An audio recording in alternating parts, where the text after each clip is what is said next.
Bismillahirrahmanirrahim. Assalamualaikum warahmatullahi wabarakatuh. Kaum muslimin dan muslimat yang dirahmati oleh Allah Subhanahu wa taala, kita semua tentu sudah mengetahui bahwasanya Allah Subhanahu wa taala sangat mengharamkan dosa ghibah, yaitu membicarakan, menggunjing kekurangan atau kesalahan orang lain. Bahkan Allah Subhanahu wa taala sampai memperumpamakannya seolah kita sedang memakan daging bangkai saudara kita sendiri.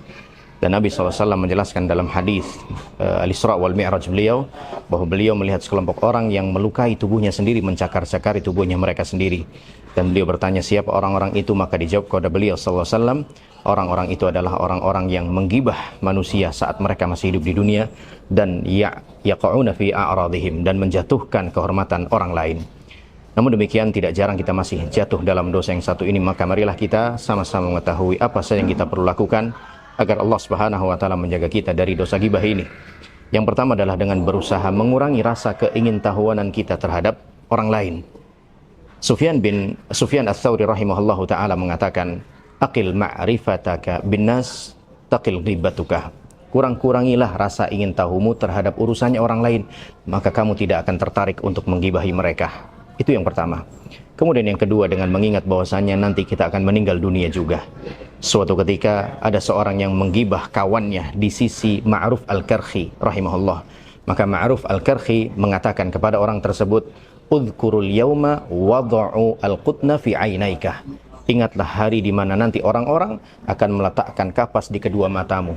Artinya ingatlah hari nanti kamu akan mati juga. Dengan mengingat mati kita akan berpikir ulang untuk menggibahi orang lain.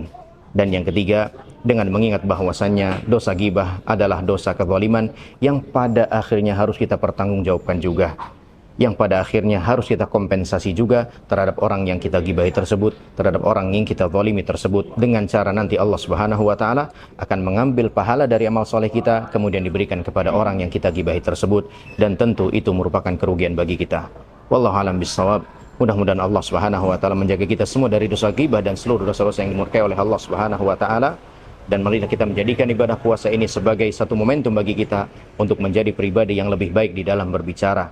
Sebagaimana yang dikatakan oleh Jabir bin Abdullah radhiyallahu anhu, "Idza sumta falyasum ma'aka sam'uka wa basaruka wa lisanuka 'anil kadhibi wal maharim."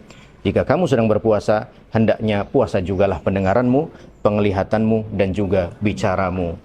Wallahu a'lam bissawab. Subhanakallahumma bihamdika asyhadu an la ilaha illa anta astaghfiruka wa atubu ilaik. Billahi taufiq wal hidayah. Wassalamualaikum warahmatullahi wabarakatuh.